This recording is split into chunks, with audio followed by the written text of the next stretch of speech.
Cet épisode est présenté par les jus Dose et je dois dire que je suis totalement fan de ces breuvages biologiques faits au Québec. J'utilise les smoothies protéinés tous les matins, ça me fait sauver un temps précieux. Et dernièrement, j'ai ajouté les shots de curcuma et gingembre juste pour me donner un petit boost le matin. Et les jus Dose sont disponibles chez Métro, IGA, Avril, Rachel Berry. Ils sont également livrés partout au Québec et rendez-vous sur le site web dosejuice.com. Utilisez le code promo Femme de Fer 15 pour avoir accès à 15% de rabais sur votre commande. Salut tout le monde, bienvenue à ce 88e épisode du podcast Femmes de Fer et j'aimerais prendre le temps spécialement de dire bonjour aux gens qui m'écoutent du Nunavut. Je regardais mes statistiques dernièrement pour voir où mon podcast est écouté et j'ai vu qu'il y avait des gens de là-bas. Alors, merci d'être au rendez-vous et si vous écoutez ce message et vous venez du Nunavut, eh bien, venez me parler sur Instagram, LinkedIn, Facebook, par email et dites-moi également quelle personnalité aimeriez-vous entendre sur ce podcast et ça va me faire plaisir de vous écouter. Alors, pour cet épisode, je reçois Émilie Perrault, qui est chroniqueuse culturelle depuis plus de 10 ans. Vous l'entendez à l'émission de radio puisqu'il faut se lever avec Paul Arcand au 98.5. Vous pouvez également la voir à l'émission cette année-là avec Marc Labrèche à Télé-Québec. Vous avez peut-être été marqué par son livre Faire œuvre utile ou par la série du même titre disponible sur ici tout.tv. Alors, avec tous ces accomplissements, Émilie continue quand même à faire plein d'autres projets. Elle a lancé dernièrement le documentaire Choc, la parfaite victime, qui est la mise en plein cœur d'un sujet chaud qui évolue constamment dans les dernières années. Et complètement à l'opposé de ce projet, eh bien, Émilie lance le livre Service essentiel où elle met en lumière l'importance et l'impact de l'art sur notre bien-être. On avait beaucoup de choses à jaser. On l'écoute dès maintenant. Bonjour à vous, je suis votre animatrice Sophie Montminy et je me suis donné la mission de vous faire découvrir des femmes qui décident de faire entendre leur voix et de bouger les choses dans leur communauté, leur travail et leur famille. Peu importe où vous vous trouvez en écoutant le podcast, on a besoin de leaders positifs comme vous. C'est le temps de se laisser inspirer, d'ouvrir vos horizons et de changer le monde un pas à la fois. Bienvenue à Femmes de Fer. Salut Émilie! Allô, Sophie. Ça va bien? Oui, ça va bien, toi? Ça va très bien. Je suis extrêmement heureuse de te parler aujourd'hui parce que ça fait longtemps que je te connais de loin, dans le sens que je suis énormément ce que tu fais depuis je veux pas dire les débuts de ta carrière, mais presque. Et là, quand je faisais ma recherche pour qu'on se jase aujourd'hui, j'avais des idées en tête, évidemment, il y a des trucs. Et là, je me suis mis à lire ta bio, tous tes accomplissements. J'étais comme, voyons donc. Là, je sais plus, comme tous les trucs que tu as fait, tous les projets que tu as fait dans la dernière année. Puis j'ai fait, OK, il faut qu'on fasse le bilan de tout ça. Ça, c'est la première raison pourquoi je suis vraiment contente de te parler aujourd'hui. Mais la deuxième raison je trouve que c'est une journée spéciale. En fait, c'est une semaine spéciale parce que tu as sorti, en fait, le documentaire La victime parfaite dans les derniers mois. Cette semaine, il se passe quelque chose de spécial au niveau des lois avec un projet de loi 92. Et je trouve ça le fun qu'on puisse se parler aujourd'hui parce que c'est comme l'aboutissement de quelque chose d'important. J'ai l'impression. Alors, j'aimerais te lancer là-dessus parce que je trouve que c'est un sujet super important et savoir qu'est-ce que ça représente pour toi, ce projet de loi-là. Ah, mon Dieu, c'est vraiment émouvant, pour vrai, parce que, tu sais, Monique Néron et moi, on travaille sur le documentaire La parfaite victime depuis, je dirais, l'automne 2017, c'est-à-dire qu'on a d'abord fait l'enquête avec Amélie Pineda au Devoir autour de l'affaire Roson. C'était impressionnant parce que moi, à la base, je suis journaliste culturelle, là, je suis pas une journaliste d'enquête, c'est pas mon beat, là, ces trucs-là, mais veux pas, je me suis retrouvée plongée dans ce monde-là, puis peut-être à peu près un mois après l'affaire Roson, je continue à avoir des discussions avec des gens qui sont reliés à tout ça, puis j'ai appelé Monique, puis j'ai dit, ça n'a pas de bon sens. Il faut faire un documentaire, les gens ne comprennent pas dans quoi ces femmes-là viennent d'être lancées, parce que tu sais, on entendait beaucoup, puis d'ailleurs, je trouve que Léa Clermont-Dion, c'est le titre de son documentaire, puis c'est un super bon titre, t'as juste à porter plainte. Puis c'est vrai, c'est qu'on l'entendait beaucoup, ça. Mais moi, après, de l'autre côté, j'entendais des avocats complètement blasés discarter leur cas en faisant « Ah, elle, ça passera pas pour telle raison, ça marchera pas à cause de ça. » Mais tu sais, d'une froideur, j'étais comme « Voyons, c'est des êtres humains là, qui ont déjà vécu un drame, puis en plus, quand elles essaient d'avoir justice, elles vont être traitées un peu comme, avec limite condescendance. » Je trouvais que ça avait comme pas de bon sens. Donc, on s'est lancé dans un projet de documentaire, Monique et moi. On a travaillé là-dessus pendant 3 ans. Fait que pendant 3 ans, on a identifié des problèmes. Tu sais, on a vu comme c'est pas la faute d'une personne, là, c'est vraiment à plein niveau. Tu sais, il y avait des problèmes au niveau du DPCP, au niveau des avocats de la défense, au niveau de la formation des juges. Tu sais, c'est comme vraiment puis c'est un fléau, les agressions sexuelles, là, c'est de te rendre compte à quel point il y en a puis qu'on s'en rend pas toujours compte. Puis là, quand tu as identifié tout ça dans un documentaire, là, tout à coup, il y a la seule personne qui peut vraiment faire quelque chose, c'est le ministre de la Justice. Mm-hmm. Là, il se présente d'abord, il est venu à notre première. Déjà, juste ça, je trouvais que c'était quand même un geste fort de sa part parce que, tu sais, il aurait pu s'en laver les mains un peu, là, tu sais, je veux dire, c'était un peu un panier de crabes, là, pour lui. Fait que déjà, juste qu'il se présente à notre première médiatique, on était comme, ah, OK, tu sais, c'est... Puis il y avait Isabelle Charret aussi, la ministre de la Condition féminine. Et là, par la suite, cet été, quand il a annoncé ses couleurs puis qu'il a lancé son projet de loi puis qu'il nous a appelés, d'ailleurs, juste avant de le faire, là, j'étais OK. Puis donc, cette semaine, on est à l'Assemblée nationale. Ça va être un topo qui va être présenté dans le cadre de l'émission L'avenir nous appartient. Donc, on a pu le suivre toute la journée en coulisses du dépôt de projet de loi. Mais c'est vraiment émouvant parce que c'est comme tout ce qu'on a identifié, il le voit et il le nomme et il a décidé de faire un projet de loi pour régler ces affaires-là. Puis c'est vraiment touchant parce que tu dis, OK, le projet reste à être fait, il va y avoir de la réticence, il y a probablement des choses qui vont changer, mais à la base, j'ai l'impression qu'en ce moment, le ministre de la Justice a vraiment compris toutes les problématiques, puis qu'il a décidé que c'était inacceptable, puis qu'il fallait que les gens qui passent à travers ce processus-là retrouvent leur dignité. Puis, tu sais, l'idée, ça veut pas dire qu'il va y avoir plus de condamnation. Les règles de droit restent les mêmes, mais c'est pas vrai que quand tu passes à travers ce système-là, il faut que tu en ressortes traumatisé davantage, tu sais. Mm-hmm. Donc, juste des questions là, vraiment pratiques de délai de procédure. Tu sais, c'est pas normal qu'il y ait 5 ans entre la première fois que tu vas porter plainte puis le moment où finalement il y a un verdict. Tous ces petits aspects-là, il a vu ça. Fait que c'est ça, c'est vraiment touchant comme documentaire. Mm-hmm. C'est pas pour ça que je le faisais. Dans ma tête, je pensais jamais que ça pourrait aller aussi loin que ça. Mm-hmm. Quand je sais pas, ça donne comme un peu d'espoir. Tu sais, il y a beaucoup de cynisme là, souvent en politique. Mais cet accès-là, cette semaine, c'est ça que ça m'a ravivé un peu de... Je fais, ah, OK, c'est à ça que ça sert la politique. C'est que tu peux régler des problèmes, tu sais. Et c'est le fun. Ça t'a surpris, cette ouverture-là? Je pense que tout le monde est un peu surpris que ça vienne de Simon Jolin Barrette. Dans le sens que c'est pas la personne qui s'est le plus exposée... je pense que c'est un être très, très cérébral, tu sais. Donc, c'est comme si... Puis, tu sais, le projet a été porté avec tellement de cœur, entre autres par Véronique Yvon, par toutes les femmes qui se sont réunies de tous les partis. Christine Labrie, je crois Isabelle Melançon chez les libéraux. D'abord, il y avait Sonia Lebel à la CAQ. Après ça a été Isabelle Charret. Mais, tu sais, que c'est un jeune homme de genre 34 ans qui fasse comme, OK, moi, ça me parle, ça me tient à cœur, j'y vais. Ouais, j'ai été un peu surprise, sincèrement, puis comme tant mieux, c'est vraiment cool qu'ils se sentent concernés par ces sujets-là, parce que c'est pas juste des sujets de femmes, tu sais, ça concerne tout le monde. Ouais. Quand tu faisais ce documentaire-là, est-ce que tout au long du processus, tu disais, OK, c'est too much, ou je suis pas sûre du message qu'on va porter, jusqu'où on va se rendre, parce que c'est quand même énorme comme projet.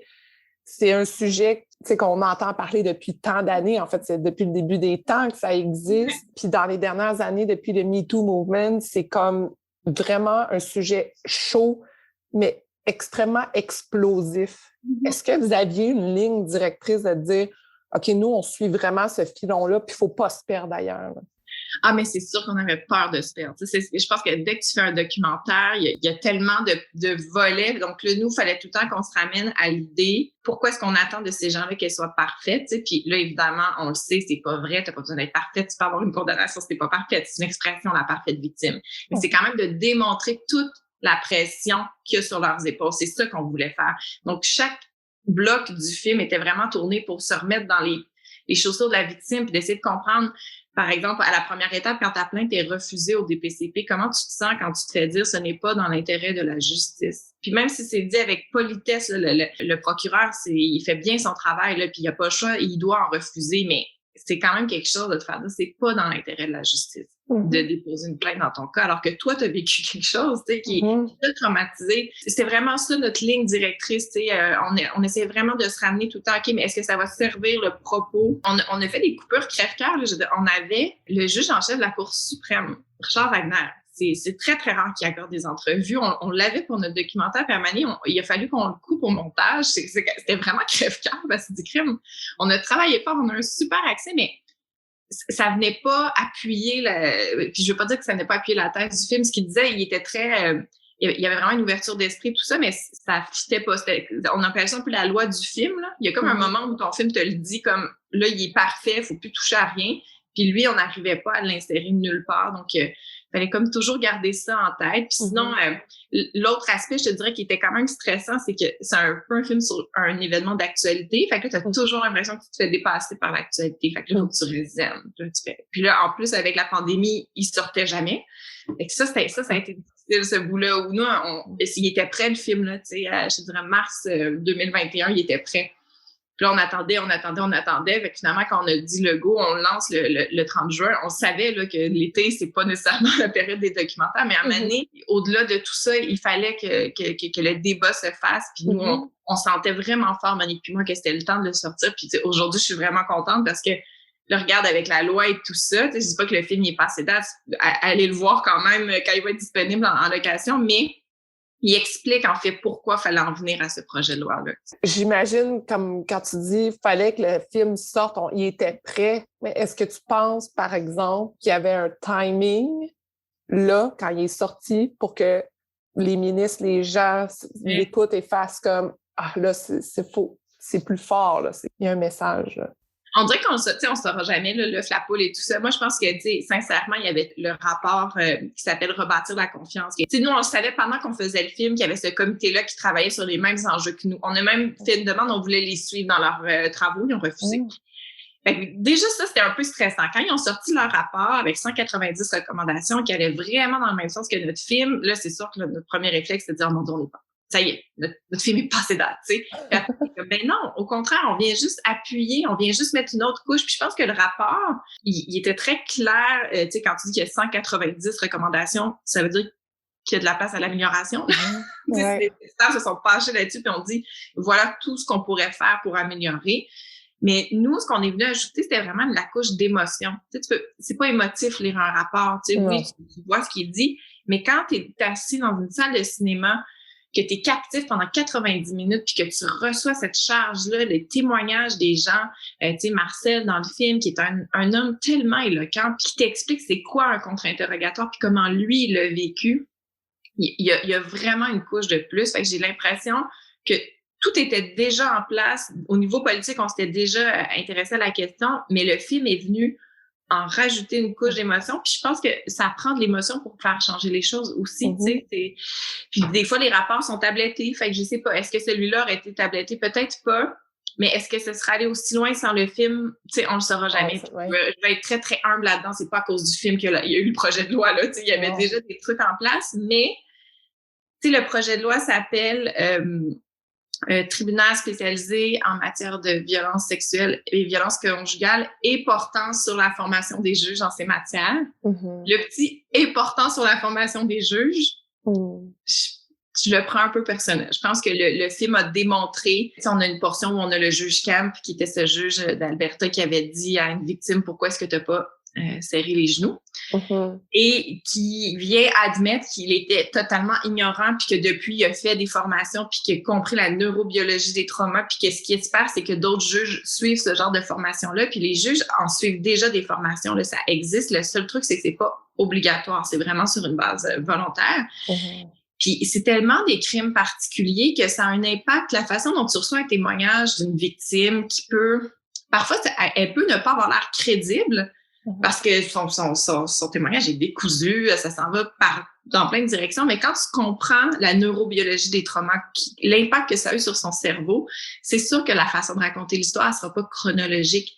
Fait que toi, quand vient le temps d'étudier est-ce que cette personne-là est crédible ou pas, ben inconsciemment, tu as des billets parce que toi, tu dis, ben il me semble que lui, dans sa tête, ce juge-là, lui, il s'est dit pourquoi elle n'a pas essayé de quitter la pièce. Mais elle était freezée, elle était gelée, la fille. Tu sais. Mais si tu n'as même pas cette option-là dans ta tête, ben ça se peut que ça vienne biaiser ton jugement. Donc, c'est ça l'importance de la formation pour les juges, puis que ce soit dans le nom du projet de loi. Je trouve que c'est quand même gothique. Je trouve ça intéressant parce que j'ai eu une discussion dernièrement avec la psychologue Rosemarie Charret où elle parlait justement de la montée des féminicides au Québec et pour elle, une de ses observations, c'est que ça ne se réglera pas nécessairement par des lois, mais ça va passer majoritairement par l'éducation. Et aussi, elle parlait beaucoup au niveau des parents avec leurs enfants, parce que ça commence dans tous les sens. Ben oui. Mais avec ce que tu me dis, dans le fond, c'est surtout les paliers d'éducation et de ne jamais arrêter finalement d'être curieux et d'avancer plus loin, parce que le discours change toujours. Ben vraiment, puis je pense que c'est ça, c'est la beauté de l'exemple du juge Cam, puis qui pour nous était tellement frappant, puis quand il nous a dit oui, qu'il a accepté notre entrevue, on était comme, il a jamais donné d'entrevue à la caméra, là, c'était un peu spécial ce moment-là. Mais c'est ça qui est beau, c'est qu'un homme blanc de plus de 65 ans, on peut apprendre, tu sais, je veux dire, c'est ça, c'est à tous les âges, puis effectivement, moi aussi, je suis d'accord avec Rosemary Charest, c'est vraiment, il y a une grande question d'éducation, tu sais, à tous les niveaux, mais je pense qu'il y a quand même le niveau législatif est pas négligeable dans le sens que tu saches que c'est inacceptable puis que la société n'accepte pas ces gestes-là puis c'est au niveau législatif que ça se passe. Mais après, effectivement, dans l'éducation, tu sais, t'es la maman d'un petit garçon. Je suis sûre que moi, c'est un sujet qui me touche beaucoup. Je suis un peu la freak du consentement, là, tu sais. Je vais être sûre que le message passe. Mais c'est une discussion qu'on commence à mettre de plus en plus de l'avant aussi, tu sais. Je pense que des films comme le tien, mais aussi tout ce qui se passe sur les réseaux sociaux, tout ça amène à dire, OK, tu sais, ça devient populaire, entre guillemets, et ça devient un discours plus courant, alors qu'avant, tout se passait un peu en arrière, puis on savait pas trop comment là. Et ça, le silence, ça ne sert que les agresseurs. Parce que eux, c'est facile. Tu sais, moi, je suis obsédée par l'histoire des gymnastes aux États-Unis. Je ne comprends pas comment un homme a pu faire genre 400 victimes. Ça n'a aucun sens. Mais parce qu'ils réussissaient à toutes les faire taire. Fait que les filles voulaient pas s'en parler entre elles. Tu sais, ça, là, c'est l'exemple de justement l'omerta, le tabou. Plus c'est tabou, ces sujets-là, plus ça dure les agressions. Fait que le moment où, tu sais, dans notre film, on a une petite fille de 9 ans qui prend la parole à visage découvert puis qui dit, moi, quand j'étais petite, j'ai été agressée. Et il a fallu qu'on aille en cours pour avoir l'autorisation parce que normalement, un enfant peut pas témoigner comme ça quand elle est passée à travers la cour le tribunal jeunesse. Ses parents, évidemment, étaient d'accord à ce qu'elle vienne témoigner dans notre film, mais il fallait quand même aller demander la permission à un juge. Puis c'est sûr que la première réaction de tout le monde, ça a été de dire, oui, mais est-ce qu'elle va le regretter quand elle va être plus vieille? Aujourd'hui, elle a 9 ans. Puis elle, la petite fille, ce qu'elle disait, c'est parce que là, nous, ce qu'ils nous demandait, c'était de brouiller son visage. Et Charlotte, elle voulait pas, parce qu'elle dit, moi, si vous brouillez mon visage, c'est comme de dire que je devrais avoir honte. Mais moi, j'ai pas honte de ça. Parce qu'elle, là, dans sa rédemption avec sa psychologue, avec ses parents, ça a toujours été, on en parle ouvertement. Dans sa classe, les enfants sont au courant que Charlotte a vécu une agression quand elle était plus petite. C'est pas un sujet tabou. Et là, tout à coup, nous, on la met dans notre film puis on lui demande de se brouiller le visage. Ça n'a aucun sens. Donc, on est allé, il y a eu vraiment une audience devant un juge du tribunal jeunesse qui était pas du tout convaincu au départ. Et finalement, l'avocate a vraiment démontré à travers une évaluation psychologique de Charlotte, le témoignage de Charlotte, le docteur Gilles Julien également est venu plaider en sa faveur. Et finalement, ce qu'ils ont dit, c'est que c'est le contraire. Si on l'empêche de parler, il va y avoir plus d'impact pour elle. Ça va être plus négatif si on lui brouille le visage que le contraire. Donc, tu sais, l'idée est en train de changer. Puis c'est ça que cette petite fille-là de 9 ans, je trouve que c'est une grande leçon de courage. Elle dit, puis dans une candeur, elle dit, moi, j'ai pas à avoir honte, là. C'est pas moi qui ai posé un mauvais geste. Moi, j'ai subi un mauvais geste, mais pourquoi il faudrait que je garde ce secret-là à l'intérieur de moi? Tu sais, je pense qu'on s'en va vers ça, puis de plus en plus, la parole est libérée, puis ça dérange, hein. On veut pas que les gens le disent, tu sais, on le voit, là, à chaque fois que quelqu'un parle sur les réseaux sociaux, là, pourquoi va pas la police à la place? Ben, il y a plein de façons de prendre la parole, puis c'est pas tout le monde qui va passer par un processus judiciaire, mais moi, je pense que ce qui se passe en ce moment, là, de libérer la parole, c'est ça va changer beaucoup de choses parce que ça va faire peur aux agresseurs, tu sais. Là, ils ont plus le même terrain de jeu, là. Tu sais, avant, c'était facile quand tu sais que ta victime, elle parlera pas, mais là, tu sais, il y en a qui vivent pas bien, là, depuis 2017, là, parce qu'ils savent ce qu'ils ont fait, là. Puis ils attendent.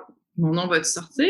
Fait que, tu sais, ça, je pense que ça peut quand même avoir un effet, veut pas répressif, puis tant mieux, tu sais. Et je trouve ça intéressant, ce que tu racontes à propos de la petite, parce que ça nous amène aussi à se dire, oui, j'ai été victime de quelque chose, mais je ne suis pas une victime pour le reste de ma vie. C'est d'accepter ce qui s'est passé, mais c'est de ne pas nécessairement s'identifier à ça. Parce que si on s'y bloque, après, c'est nous qui restons bloqués. Puis là-dedans, il y a la Fondation Marie-Vincent qui fait un travail extraordinaire à accompagner les enfants, tu sais. Puis moi, je pense que quand ils sont prêts à cet âge-là, il y a beaucoup plus d'espoir pour eux de guérir autant qu'on peut guérir de ce genre d'événement-là. Oui. Et pour avoir discuté avec des gens de la Fondation, je sais qu'il manque énormément de ressources.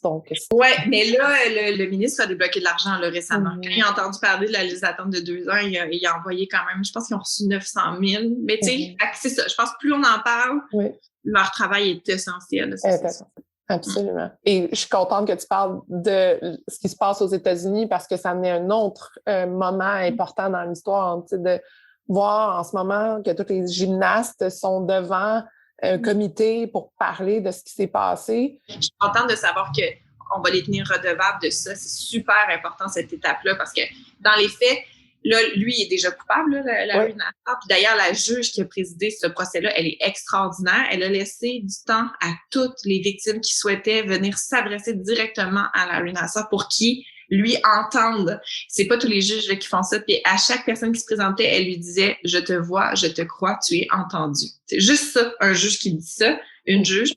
Puis après ça, d'avoir la possibilité de t'adresser à ton agresseur puis de dire ce qu'il t'a fait. Dans le processus de réparation de ces filles-là, c'est super important. Puis là, de voir en plus qu'au niveau politique, on va tenir le FBI responsable de ce qu'ils ont fait, tout ça est très encourageant, je trouve. Ouais. Comment tu te sens maintenant après avoir passé à travers ce processus-là? Est-ce que tu dis, là, il y a d'autres sujets qu'il faut que j'approfondisse? Est-ce que ça t'intéresse de plus en plus?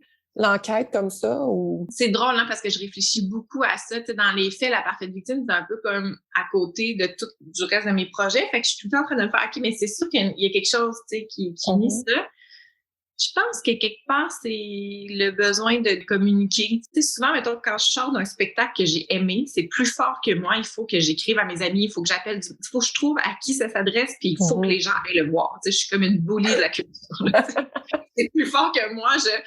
Avec la parfaite victime, c'est comme « Ah, je viens de voir quelque chose, puis ça n'a pas de bon sens, il faut que tout le monde le sache. » Tu sais, c'est ça, c'est comme quand ça vient de te chercher au trip. Donc, je pense pas que je vais en faire une spécialité, l'enquête, là, c'est pas ça, mais des fois, il y a comme des affaires qui sont plus grandes que nous. Le fait que moi, j'ai pas été victime d'agression sexuelle, ni Monique, puis que toutes les deux, on se considère chanceuses que ça ne soit pas arrivé, ce qui est quand même spécial, parce que ça devrait être la norme, mais c'est pas la norme, là.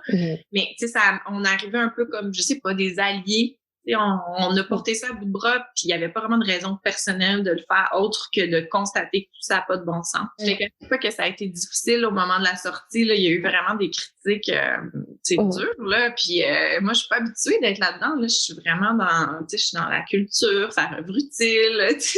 Tout le monde s'aime. Mais oui, Paul Arcand, il m'appelait l'oasis de bonheur. Là, comme c'était ça mon rôle dans l'émission. C'est comme moi, quand j'arrivais, on se calme, là, on va écouter de la musique, on va parler de lecture. Là, je me retrouve au cœur d'une espèce de grosse tempête, puis ça... Fait que, il y avait un peu d'insouciance. On le savait que ça dérangerait. Je pense qu'il y avait aussi quand même un peu d'insouciance à travers tout ça. Je pense pas que je savais à quel point ça ébranlerait les colonnes du temple. Puis, tant mieux. Je pense que des fois, ça prend un peu d'insouciance, parce que sinon, on ferait jamais rien. Tu l'aurais pas fait. Il m'avait dit, il va arriver telle affaire. J'aurais peut-être dit, oh, OK. Puis, en même temps, tout ça est comme un peu effacé par le fait que concrètement, quand je vois qu'il y a un projet de loi qui est déposé, c'était quoi là d'avoir 2-3 critiques désagréables? Là, Est-ce que tu as ouvert ton téléphone et tu as fait qu'est-ce qui se passe? Nous, les critiques sont venues beaucoup, entre autres, du DPCP. On savait que le DPCP serait pas content. Au début, ça allait quand même bien. Là, c'est comme 2-3 textes. Sophie Durocher, particulièrement, ce qui est bizarre, c'est que Sophie Durocher, quand elle est venue à la conférence de presse, au visionnement de presse, elle a pleuré, puis on a parlé, puis elle avait semblé être très, très émue par le film. Elle nous a posé des questions qui étaient quand même, elle remettait des trucs en question, puis c'était bien correct, puis on lui a répondu. Et là, tout à coup, 2 semaines plus tard, c'est comme, le film vaut rien, c'était vraiment comme, ah, OK. Changement de direction. Puis c'est correct, elle a le droit à son opinion. Je dirais, le 4e texte, OK, on a compris, Sophie. C'est que je me levais le matin, puis là, je prenais mon téléphone, puis j'étais comme, ah, OK, là, qu'est-ce qui nous attend, là, tu sais? Mm-hmm.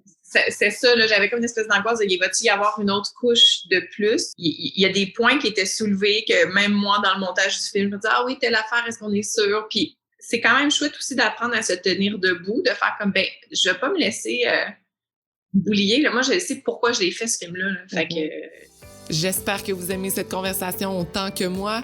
Et si vous êtes fan de Femmes de fer, eh bien, rendez-vous sur le Patreon du podcast pour avoir accès aux entrevues et aux chroniques en primeur. En vous abonnant, vous aurez également accès à des informations exclusives que vos chroniqueuses ont produites pour vous.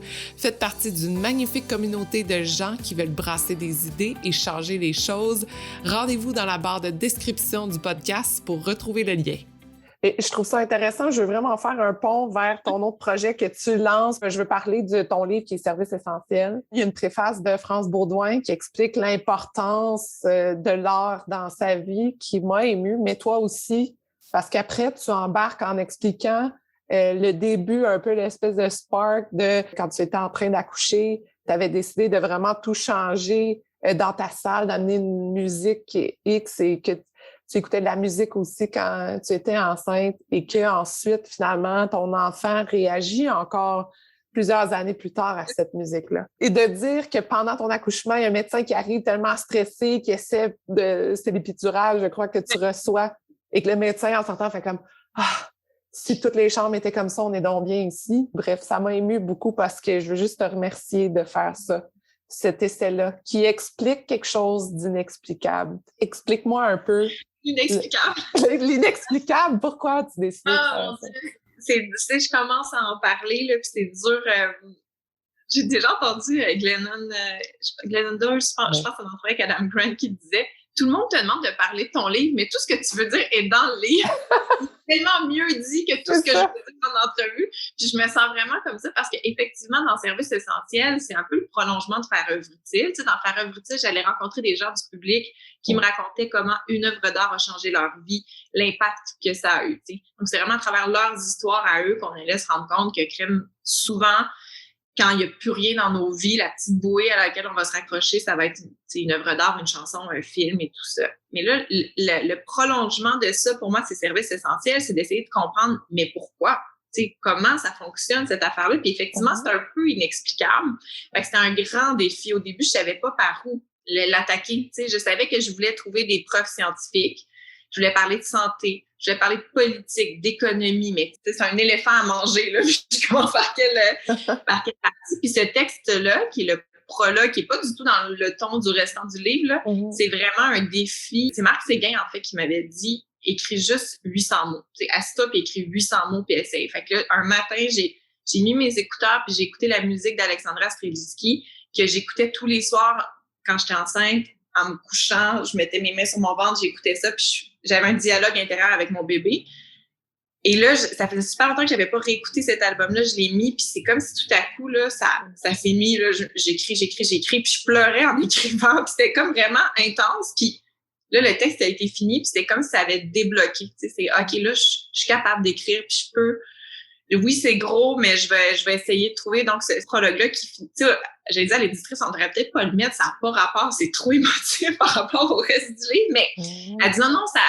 Puis même le texte de France Baudouin, la préface de France, moi, j'ai pleuré quand je l'ai reçu, j'ai trouvé tellement beau l'émotion qu'elle y a mis, donc ce texte-là a été comme l'espèce de truc qui m'a permis de débloquer. On le sait que ça nous fait du bien, mais on comprend pas tout le temps pourquoi, puis c'est ça que j'ai essayé d'aller appuyer notre ressenti. Parce que je pense qu'à partir du moment où tu en prends conscience puis tu dis « Hey, moi, là, j'ai vraiment besoin de ça dans ma vie pour bien aller », tu consommes plus l'art de la même façon. Tu sais, je pense qu'on a tous un rapport à l'art qui est du domaine du divertissement puis du loisir.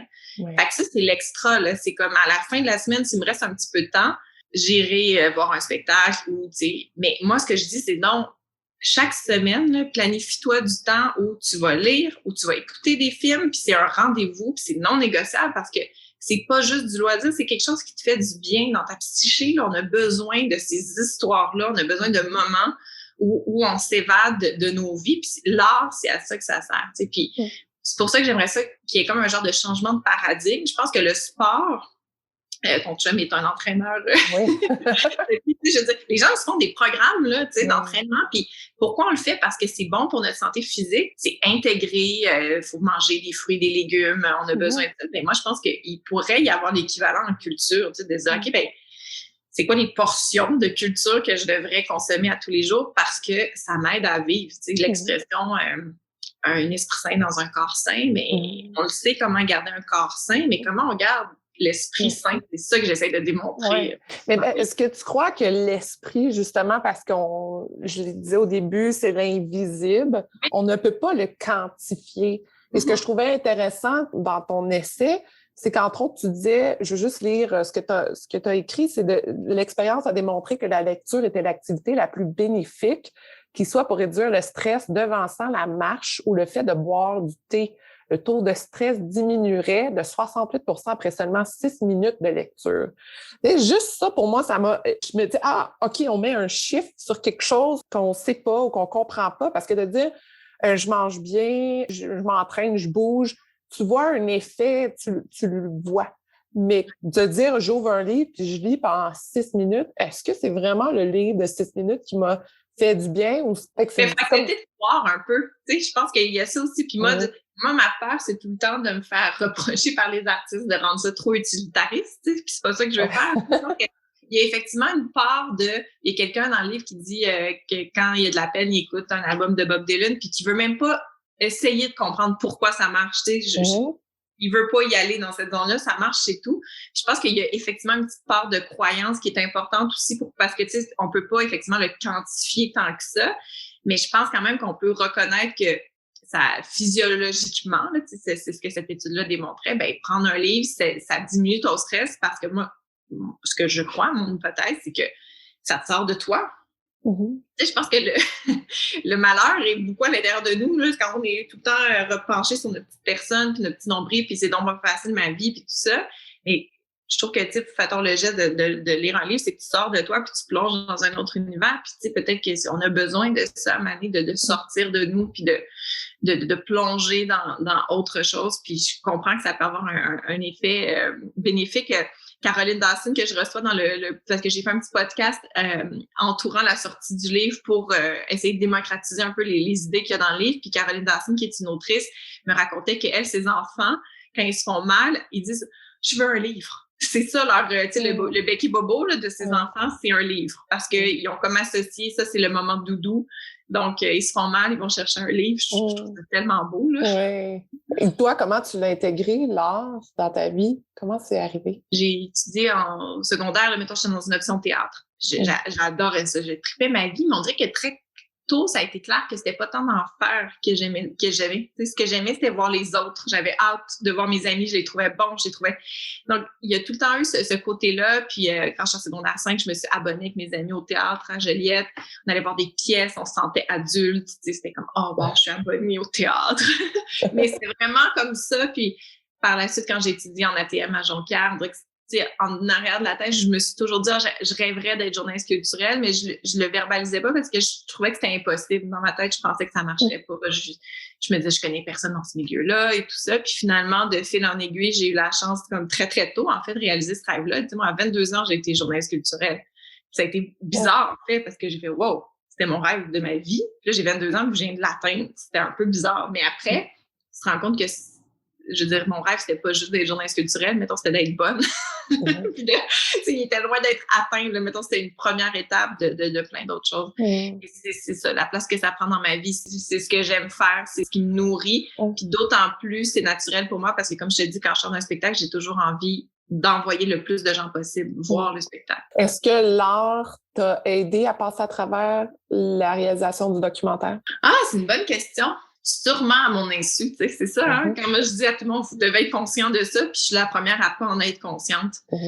Quand je faisais faire œuvre utile, souvent les gens me demandaient quelles ont été tes œuvres utiles. On dirait que j'ai de la difficulté à répondre parce qu'il y a tellement de petites affaires. J'ai dû écouter de la musique. Tu sais, moi, ça m'a quand même beaucoup manqué là, pendant la pandémie, tout l'art vivant. Là, c'est vraiment ce bout-là, là, ça me manque. Puis encore cette semaine, j'avais un peu un vague à l'âme, là, puis là, j'ai fait « Hey, c'est quand la fois que je t'allais voir un show? » Ah, OK, ça fait vraiment longtemps, là, puis il faut que je le planifie, puis il faut que je remette ça à mon agenda. Puis on dirait qu'au-delà de ça, les gens à qui j'ai beaucoup pensé, moi, pendant la pandémie, c'était tous les autres aussi qui travaillent en culture, tu sais, les programmateurs, tu sais, au-delà des artistes, là, il y a tout le monde, il y a une industrie dans ce milieu-là, tu sais, particulièrement, mettons, à la deuxième vague, là, quand on était avec les zones rouges, puis que tout a fermé le 1er octobre, là, tu sais, mon cœur était vraiment avec, mettons, tu sais, les programmateurs, ça fait 6 mois qu'ils travaillent. Là, ils ont rebâti une programmation avec une plus petite jauge de spectateurs et tout ça, tu sais, c'est comme ils ont monté une grosse roche jusqu'en haut, puis là, ça redescend, il faut recommencer encore. On dirait que c'est à ces gens-là que je pensais, me dire, crime, ce que vous faites, c'est tellement important. Puis je pense qu'ils se sentaient invisibles. Évidemment que, je veux dire, à ce moment-là, de toute façon, oui, la priorité était aux infirmières, là, c'est normal. Il faut que le système de santé fonctionne. Puis c'était correct que le premier ministre soit pas en train de célébrer les gens de la culture. C'était pas le temps. Mais moi, ce que j'espère juste avec le livre, c'est de leur dire, hey, moi, je le vois ce que vous faites, puis merci de le faire, puis c'est important, tu sais. Donc, c'est pour ça que j'ai appelé ça service essentiel, parce que c'est essentiel d'une autre façon, mais ça l'est tout autant quand même, puis il faut le souligner, tu sais. Oui, tu sais, pour venir d'une famille du milieu médical, puis moi, d'avoir pris la tangente plus artistique, je me rappelle que des fois, je me disais, ouais, mais moi, je suis pas en train de sauver des vies, là, donc, tu sais, c'est pas vraiment nécessaire. Puis, un moment donné, une de mes sœurs m'avait dit, tu sais quoi, quand j'ai passé la journée à essayer de sauver des vies, justement, puis que j'arrive le soir, puis que je peux lire ou que je peux écouter de la musique ou je peux m'asseoir devant une émission de télé, c'est ça qui, moi, me sauve ma vie ou ma sanité d'esprit. Ben oui. Puis quand elle m'avait dit ça, ça m'avait tellement... Ah, OK. Il y a toute une roue, puis on est tous reliés l'un à l'autre. Puis on a tous ça dans quoi on est bon. Tu sais, il y a ça aussi. Je veux dire, moi, je pense que je serais pas une bonne neurochirurgienne, là. Chacun ton calling, ta vocation, puis après, mais je suis d'accord, c'est ça. Eux, ils ont besoin de ces moments-là justement pour décrocher, puis ça prend des gens qui s'y investissent. Puis moi, comme je dis, tu sais, mon chum est chanteur. Puis tu sais, quand je vois tout le temps qu'il met à écrire une chanson, moi, j'ai pas ce temps-là dans ma vie, là. J'ai pas des mois à passer sur un texte, une mélodie. Mais par contre, quand je l'entends, la chanson, en 3 minutes, qu'elle vient me faire du bien, ben merci que quelqu'un ait pris le temps de l'écrire, cette chanson-là. Moi, j'avais pas le temps de l'écrire. Avec tous les projets que tu fais, parce que t'es à la radio, t'es à la télé, t'as des enfants, je sais que tu parlais dans ton livre, je pense que je pourrais pas être chroniqueuse culturelle si je veux des enfants, ou t'as déjà évoqué cette façon-là de voir comment maintenant ça fait partie de ta vie. Qu'est-ce qui a fait que finalement, non, ça marche et que tu te mettais peut-être des barrières sans le savoir? C'est ça, c'était des angoisses que j'avais quand j'étais enceinte parce que, tu sais, je me levais à 4 heures le matin, j'allais voir des spectacles le soir. Puis, tu sais, il y a un moment où justement j'ai arrêté la radio à cause de ça parce que là, ça avait c'était trop difficile avec un enfant. Puis j'avais d'autres projets, tu sais, faire un bout de à la télé cette année-là. Ça va être quétaine, mais c'est juste une espèce de recherche d'équilibre. J'essaie vraiment de faire attention. Tu sais, je pense que tout le monde a tu sais, je veux dire, Simon Boulris a sa façon une énergie inépuisable où il peut dire oui à 150 affaires puis il va toujours être bien. Moi, je sais que c'est pas ça. Tu sais, moi, il faut que je fasse attention. Il faut que je contrôle les trucs. Puis, tu sais, souvent, je sais, comme au début de l'entrevue, tu disais, hey, t'as tellement d'affaires. Mais, tu sais, moi, dans les faits, ce que je fais, c'est genre 1/10 des idées que j'ai dans ma tête. Fait que je trouve pas que j'en fais tant que ça. Tu sais, c'est ça. C'est comme ça, c'est les trucs qui sont allés jusqu'au bout, mais des idées, j'en ai plein. Fait que, tu sais, j'ai appris à vivre avec ça, puis comme je les note, les idées, puis à un moment donné, il y aura... Tu sais, quand ça persiste, puis ça continue de t'accompagner, ben ça veut dire que celle-là, il faut qu'elle aille au bout. Tu sais, faire un documentaire, c'est 3 ans de travail. Il faut vraiment que tu trouves un sujet qui te tient au ventre. Ben c'est ça. Puis à travers tout ça, ben il reste quand même que d'être maman, c'est la job la plus importante. Fait que, tu sais, j'essaie de faire mon possible pour être bonne là-dedans, mais tu sais... C'est ça, comme toutes les mères, là, j'ai accouché de la culpabilité en même temps que de mon fils. Là. C'est vraiment comme j'apprends à gérer les deux ensemble, puis je fais de mon mieux. Le temps file, puis je veux absolument avoir le temps de te poser des petites questions que j'ai mis à la fin de mon podcast maintenant. Et écoute, c'est des questions, s'il n'y a rien qui vient à l'idée, c'est pas grave, on passe à une autre question. Pour toi, pourquoi as-tu de la gratitude aujourd'hui? Parce que je suis dans une maison que j'adore, à Saint-Élie de Caxton. Puis à chaque fois que je viens ici, là, j'ai comme tout se dépose. Puis j'ai vraiment beaucoup, beaucoup de gratitude pour ça, pour cet endroit-là, d'avoir la chance d'avoir un endroit où je me sens aussi bien, aussi reposée. J'ai beaucoup de gratitude. Tu as eu la paix de la nature? Oui, un peu, mais en fait, c'est que moi, j'habite à Montréal, mon chum habite à Québec. Donc, Saint-Élie, c'est le juste milieu. Fait que plutôt que de se taper la 20, quand on n'a pas les enfants, on se rejoint au juste milieu. Et merci à Saint-Élie d'exister. Oh, mon Dieu, pour plein de raisons. Oui, vraiment. Une source d'inspiration intarissable. Complètement. Puis, tu sais, c'est une fois que tu habites ici, c'est là que tu te rends compte que Fred, tu sais, la force de son imaginaire, tu sais, c'est impressionnant. Puis en même temps, c'est vrai que les gens, il y a quelque chose, il y a une chaleur humaine ici très, très forte, mais ça reste quand même... Moi, je suis très, très impressionnée de tout ce que Fred a réussi à créer à partir de cet endroit-là. Ça veut dire quoi pour toi un leader positif? Et c'est quelqu'un qui sait reconnaître la force de tout le monde puis les pousser un peu plus loin. Tu sais, tout de suite, je pense à Paul Arcand. Pour moi, Paul Arcand était un leader positif, un mentor. Quand il est venu me chercher, j'étais juste la remplaçante. J'étais comme le plan B. Puis là, je voulais pas vraiment y aller. J'étais un peu comme, c'est un horaire pas facile le matin, tout ça. Puis il m'a juste dit, moi, je trouve que tu as des forces, mais il me semble que tu pourrais aller plus loin. Puis juste ça. Puis tu fais, OK, si Paul Arcand voit quelque chose en moi, il faut que j'aille voir c'est quoi, tu sais. Puis après ça, au bout d'1 an, on s'était encore rencontrés. Puis il dit, ça va bien. Il dit, je sens encore que tu pourrais aller plus loin, mais il dit, on dirait, je sais pas quoi te dire, quoi améliorer. Fait que j'ai juste continué. Puis dans le fond, il avait compris que moi, je suis pas fake it till you make it, tu sais. Faut que je fasse les choses à ma façon, à mon rythme. Puis Paul, il avait compris ça de moi. Puis je pense que il est capable de saisir tout le monde, qu'est-ce qu'il faut que je leur dise pour qu'il y ait au meilleur d'eux. Fait que c'est ça pour moi un leader positif. C'est quelqu'un qui est respectueux, mais qui donne envie d'aller plus loin. Oui. On dit que ce genre de personne-là est important. Mais c'est pas pour rien qu'il est le numéro 1 depuis des années, c'est qu'il sait vraiment s'entourer. Tu sais, quand il est allé chercher Pierre-Yves McSween, Pierre-Yves faisait une chronique le samedi matin à Radio-Canada, il était pas très connu, tu sais, puis c'était quand même un geste assez audacieux de dire, moi, je vais prendre ce gars-là qui est comptable, puis je vais lui donner ma chronique à tous les jours. Puis il s'est entouré de jeunesse, tu sais, Monique Néron, moi, on était quand même assez jeunes quand il est venu nous chercher. Et il voulait avoir le contrepoids de dire, moi, je suis un homme d'un certain âge, il faut qu'autour de ma table, toute la société soit recréée, dans le fond. Donc, très précieux. Quel est le meilleur conseil que tu as reçu? À un moment donné, j'avais comme une peine d'amour, puis ma mère, elle m'a dit, hey, fais-toi pas chier. Puis, je trouve que c'est tellement un beau mantra, tu sais, je m'excuse pour le mauvais mot, mais c'est quand même quelque chose qui m'habite souvent, c'est, hey, fais-toi pas chier. Tu sais, à un moment donné, c'est comme, pourquoi tu sais, dans le fond, c'est lâcher prise, là, mais juste dans un direct, là. Oui. Mais je trouve que c'est un vrai bon conseil. Tu sais, des fois, on se fait chier, là. Puis comme, t'as pas besoin.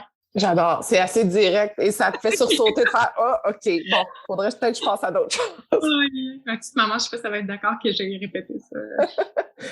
On la salue. Le moment dont tu es le plus fière. C'est cliché, là. Je suis fière de mon fils tout le temps, là. Il fait des petites affaires, puis je suis comme, oh mon Dieu, tu sais, c'est tellement beau, c'est tellement touchant. Puis sinon, au niveau du travail, la sortie de Faire œuvre utile, là, le livre, c'était vraiment été un moment très, très... j'étais vraiment fière de cet accomplissement-là.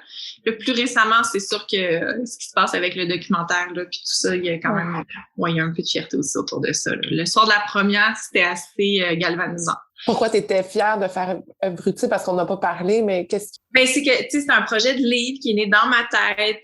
Puis, tu sais, souvent, moi, c'est ça, comme je te dis, tu sais, j'accomplis le 10e des idées que j'ai dans ma tête. Puis, tu sais, je suis quelqu'un qui a souvent des idées, mais qui est le closure, là. Fait que ça, tu sais, d'avoir imaginé ça, d'être allé voir un éditeur, de l'avoir porté jusqu'au bout, puis quand le livre a été lancé, puis là, par la suite, ça a été une émission de télé, mais vraiment le truc concret, là, de faire OK, tu sais, j'ai réfléchi à tout ça, puis là, ça existe. Puis il y a d'autres personnes qui peuvent se l'approprier, puis je m'en fais encore parler de ce livre-là. Donc, ouais, il y a beaucoup de fierté autour de ça. Quel livre que tu lis en ce moment? Le livre que je suis en train de lire en ce moment, Dis merci, de Camille Paré-Poirier. C'est de la poésie, mais sous forme de récit. Tellement bien écrit. C'est elle, dans le fond, dans son adolescence, elle a vécu, elle a été hospitalisée vraiment souvent, mais elle trouve une façon de raconter ça. Il n'y a pas de pudeur, en fait. Elle raconte tout. Mais c'est super touchant. Donc, c'est un gros coup de cœur que j'ai en ce moment. Puis, tu sais, quand tu tombes sur un livre que t'aimes, là, je le lis, puis j'ai le goût de le lire vite, en même temps, j'ai le goût de le lire pas trop vite parce que c'est bon. Puis, je veux pas que ça... Dernière question, qu'est-ce que ça veut dire pour toi, femme de fer? Forte, évidemment. Là, je pense que c'est la première image qui me vient. Puis je pense que de façon générale, on l'a à l'intérieur de nous. Là, il y a quelque chose de tellement résilient. Puis je veux pas utiliser des grands termes, mais il y a quand même une société patriarcale dans laquelle on vit. Fait que, pour survivre à travers tout ça, pour réussir, ça prend une certaine force. J'ai beaucoup de réflexions aussi ces temps-ci sur le côté parfois un peu ingrat de la maternité.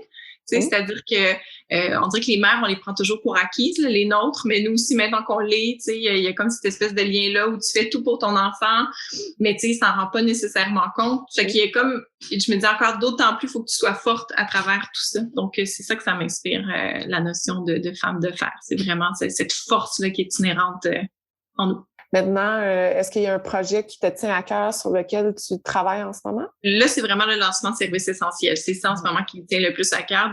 J'espère être capable de bien communiquer. En fait, c'est ça que j'ai peur. C'est que, on se disait tantôt, c'est inexplicable. Alors, j'espère être capable de bien l'expliquer. C'est ça qui m'habite le plus en ce moment. En terminant, si les gens veulent te suivre, te contacter, comment font-ils? Sur Instagram, je suis là, Émilie Perrault. J'ai ma page Facebook aussi professionnelle sous le nom de Émilie Perrault. Donc, c'est principalement les deux endroits où je suis le plus. J'ai un compte Twitter, mais des fois, Twitter, je trouve que ça prend beaucoup de...